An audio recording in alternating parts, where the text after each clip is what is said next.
नमस्कार दोस्तों, हिंदी मॉल के इस YouTube चैनल पर आप सबका स्वागत है। दोस्तों, अगर कोई हमसे पूछे कि आपने कहानी टोबा टेक सिंह पढ़ी या सुनी है, इसके जवाब में ना कहना बड़ा ही दुखद होगा। क्यों? क्योंकि टोबा टेक सिंह वह कहानी है जिसे हिंदी की 10 सर्वाधिक प्रसिद्ध कहानियों में शुमार किया जाता है। यहाँ एक बात कि शहादत हसन मंटो और प्रेमचंद हिंदी उर्दू भाषाओं के महान कथाकार हैं, अनमोल धरोहर हैं। इन्हें भाषाई विभाजन के रूप में नहीं लेकर हिंदी की 10 सर्वश्रेष्ठ कहानियों में से एक कहानी जान लेने के आनंद का विषय बनाइए। तो फिर आइए शहादत हसन मंटो द्वारा लिखी इस कालजयी अविस्मरणीय सार्वभौमिक कहानी को सुनते हैं। बंटवारे के 2-3 साल बाद पाकिस्तान और हिंदुस्तान की सरकारों को ख्याल आया कि साधारण कैदियों की तरह पागलों का भी तबादला होना चाहिए। यानी जो मुसलमान पागल हिंदुस्तान के पागल खानों में कैद हैं उन्हें पाकिस्तान पहुंचा दिया जाए, और जो हिंदू पाकिस्तान के पागल खानों में हैं उन्हें हिंदुस्तान के हवाले कर दिया जाए। मालूम नहीं यह बात ठीक थी या नहीं। आखिर एक दिन पागलों के तबादले के लिए दिन नियत हो गया। लेकिन इसी बीच लाहौर के पागल खाने में जब इस तबादले की खबर पहुंची तो बड़ी दिलचस्प और कौतुकपूर्ण बातें होने लगी। एक मुसलमान पागल अपने दोस्त से पूछता है, मौलवी साहब, यह पाकिस्तान क्या होता है? इस पर उसने बड़ी सोच विचार करके उत्तर दिया, हिंदुस्तान में एक जगह है जहां उस्तरे बनते हैं। यह जवाब सुनकर उनका मित्र संतुष्ट हो गया। इसी तरह एक सिख पागल दूसरे सिख पागल से पूछता है, सरदार जी, हमें हिंदुस्तान क्यों भेजा जा रहा है? हमें तो वहाँ की बोली भी नहीं आती। दूसरा मुस्कुराकर जवाब देता है, मुझे तो हिंदुस्तान की बोली आती है। हिंदुस्तानी बड़े शैतानी आकड़ आकड़ फिरते हैं। एक मुसलमान पागल नहाते नहाते पाकिस्तान जिंदाबाद का नारा इतनी जोर से बुलंद किया कि फर्श पर फिसल कर गिर गया और अचेत हो गया। कुछ पागल ऐसे भी थे जो पागल नहीं थे। इनमें अधिकतर ऐसे कातिल थे जिनके रिश्तेदारों ने अफसरों को दे दिलाकर पागल खाने भिजवा दिया था कि वे फांसी के फंदे से बच जाएं। ये कुछ समझते थे कि हिंदुस्तान का विभाजन क्यों हुआ है और वह पाकिस्तान क्या है, लेकिन सभी घटनाओं से ये लोग बेखबर थे। अखबारों से कुछ पता नहीं चलता था। कुछ पहरेदार थे जो अनपढ़ और जाहिल थे। उनकी बातचीत से भी वे कोई नतीजा नहीं निकाल पाते थे। उनको सिर्फ इतना ही मालूम था कि एक आदमी मोहम्मद अली जिन्ना है, जिसको कायदे आज़म कहते हैं। उसने मुसलमानों के लिए एक अलग मुल्क बनाया है जिसका नाम पाकिस्तान है। यह कहाँ है, इसकी स्थिति क्या है, इसके विषय में वे कुछ भी नहीं जानते थे। यही कारण है कि पागल खाने में वे सब पागल जिनका दिमाग पूरी तरह से ख़राब नहीं था, इस ऊहापोह में थे कि वे पाकिस्तान में हैं या हिंदुस्तान में। अगर हिंदुस्तान में है तो पाकिस्तान कहाँ है, और अगर वे पाकिस्तान में हैं तो यह कैसे हो सकता है कि कुछ अरसा पहले यहाँ रहते हुए भी हिंदुस्तान में थे। एक पागल तो पाकिस्तान और हिंदुस्तान तथा हिंदुस्तान और पाकिस्तान के चक्कर में ऐसा पड़ा कि ज़्यादा पागल हो गया। एक दिन तो झाड़ू देते देते दरख्त पर चढ़ गया और एक टहनी पर बैठकर 2 घंटे लगातार भाषण देता रहा, जो पाकिस्तान और हिंदुस्तान के नाजुक मामले पर था। सिपाहियों ने उसे नीचे उतरने के लिए कहा तो वह और ऊपर चढ़ गया। डराया धमकाया गया तो उसने कहा कि मैं न हिंदुस्तान में रहना चाहता हूँ न पाकिस्तान में, मैं इस पेड़ पर रहूँगा। बड़ी मुश्किल के बाद जब उसका दौरा ठंडा पड़ा तो वह नीचे उतरा और अपने हिंदू सिख दोस्तों से गले मिल मिलकर रोने लगा। इस ख्याल से उसका दिल भर आया कि वे उसे छोड़कर हिंदुस्तान चले जाएंगे। लाहौर का एक नौजवान हिंदू वकील था जो मोहब्बत में पड़कर पागल हो गया था। जब उसने सुना कि अमृतसर हिंदुस्तान में चला गया है तो उसे बड़ा दुख हुआ। उसी शहर की एक हिंदू लड़की से उसे प्रेम हो गया था। यद्यपि उसने उस वकील को ठुकरा दिया था, मगर दीवानगी की हालत में भी वह वकील उसे भूला नहीं था। वह उन तमाम मुस्लिम लीडरों को गाली देता था जिसने मिल मिलाकर हिंदुस्तान के 2 टुकड़े कर दिए। उसकी प्रेमिका हिंदुस्तानी बन गई और वह पाकिस्तानी। इस तबादले की बात जब शुरू हुई तो वकील को पागलों ने समझाया कि दिल छोटा ना करे, उसको हिंदुस्तान भेज दिया जाएगा, उस हिंदुस्तान में जहाँ उसकी प्रेमिका रहती है। मगर वह लाहौर छोड़ना नहीं चाहता था, इस ख्याल से कि अमृतसर में उसकी प्रैक्टिस नहीं चलेगी। यूरोपियन वार्ड में 2 एंग्लो इंडियन पागल थे।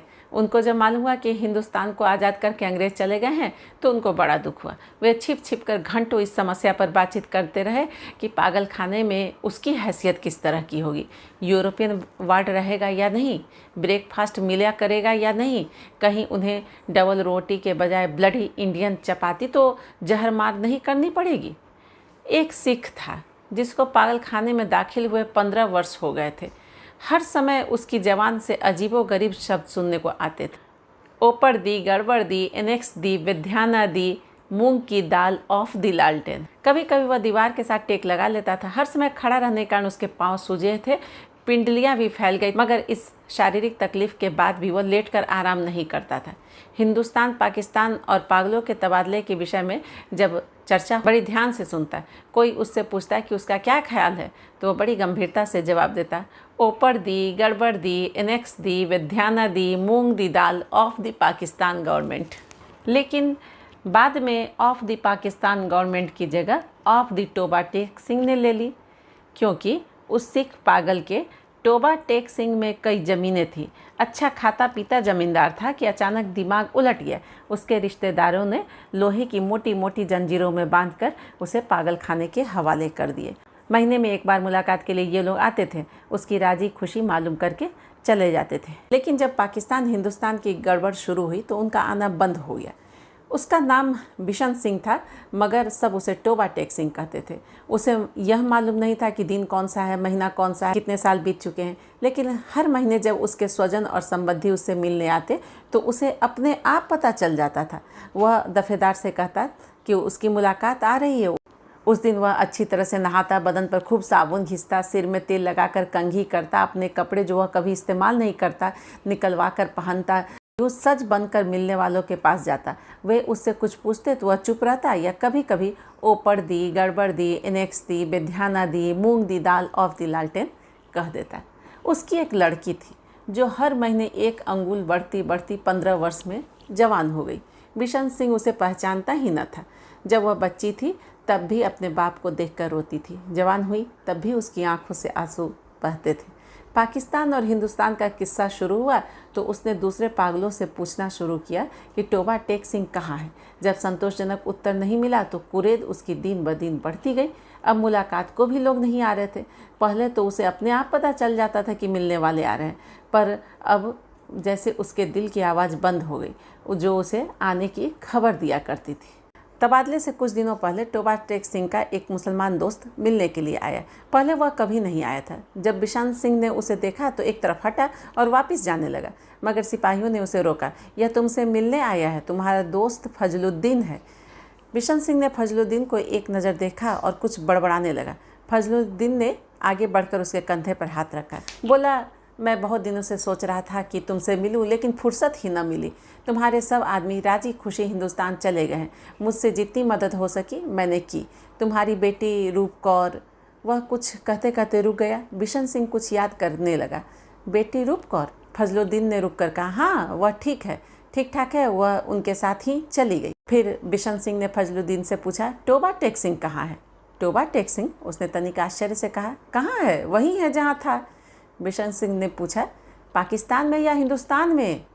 हिंदुस्तान में। नहीं, पाकिस्तान में। फजलुद्दीन बौखला सा गया। बिशन सिंह बड़बड़ाता हुआ चला गया। ऊपर दी, गड़बड़ दी, इनेक्स दी, विद्याना दी, मूंग दी दाल, of the Pakistan and Hindustan, of the दुरफट्टे मुँह। तबादले की तैयारियां पूरी हो चुकी थी। इधर से उधर और उधर से इधर आने वाले पागलों की सूचियां पहुंच गई थी। तबादले की तारीख भी निश्चित हो गई थी। सख्त सर्दियां थीं। लाहौर के पागल खाने से हिंदू सिख पागलों से भरी लॉरियां पुलिस के दस्ते के साथ रवाना हुई। संबंधित अफसर भी उनके साथ थे। बाघा बॉर्डर पर दोनों ओर के सुपरिटेंडेंट एक दूसरे से मिले और प्रारंभिक कार्रवाई खत्म होने के बाद तबादला शुरू हो गया। रात भर यह कार्यक्रम जारी रहा। पागलों को लॉरियों से निकालना, फिर उसको दूसरे अफसरों के हवाले करना बड़ा कठिन काम था। कुछ तो बाहर निकलते ही नहीं थे। जो निकलने को तैयार होते उनको संभालना पड़ता, क्योंकि इधर उधर भाग रहे थे। जो नंगे थे उनको कपड़े पहनाए जा रहे थे तो वे फाड़ कर अपने शरीर से अलग कर देते थे। कोई गालियाँ बक रहा था, कान पड़ी आवाज़ सुनाई नहीं देती थी। पागल स्त्रियों का शोरगुल अलग था। सर्दी इतने कड़ाके की कि दांत से दांत बज रहे थे। अधिकतर पागल इस तबादले को नहीं चाहते थे, इसलिए कि उनके समझ में नहीं आता था कि उन्हें अपनी जगह से उखाड़ कर कहाँ फेंका जा रहा है। थोड़े से वे जो कुछ सोच समझ सकते थे पाकिस्तान जिंदाबाद के नारे लगा रहे थे। 2-3 बार झगड़ा होते होते बचा, क्योंकि कुछ हिंदुओं और सिखों को भी नारे सुनकर तैश आ गया। जब बिशन सिंह को भेजने की बारी आई तो उसको भेजने के संबंध में अधिकारी लिखत पढ़त करने लगे। तो बिशन सिंह ने पूछा, टोबा टेक सिंह कहाँ है, पाकिस्तान में या हिंदुस्तान में? संबंधित अधिकारी हंसा और बोला, पाकिस्तान में। ये सुनकर बिशन सिंह उछलकर एक तरफ हटा और दौड़कर अपने शेष साथियों के पास पहुंच गया। पाकिस्तानी सिपाहियों ने उसे पकड़ लिया और दूसरी तरफ ले जाने लगे, किंतु उसने चलने से इनकार कर दिया। टोबा टेक सिंह कहाँ है, जोर जोर से चिल्लाने लगा।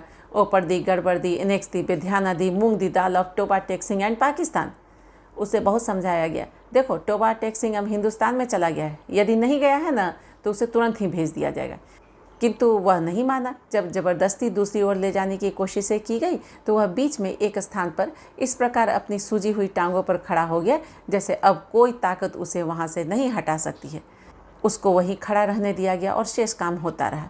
सूरज निकलने से पहले स्तब्ध खड़े हुए बिशन सिंह के गले से एक गगन भेदी चीख निकली। इधर उधर के कई अफसर दौड़े। देखा कि वह आदमी जो 15 वर्ष तक दिन रात अपने टांगों पर खड़ा रहा औंधे मुँह लेटा था। इधर कांटेदार तारों के पीछे हिंदुस्तान था, उधर वैसे ही कांटेदार तारों के पीछे पाकिस्तान। बीच में ज़मीन के उस टुकड़े पर जिसका कोई नाम नहीं था, टोबा टेक सिंह पड़ा था।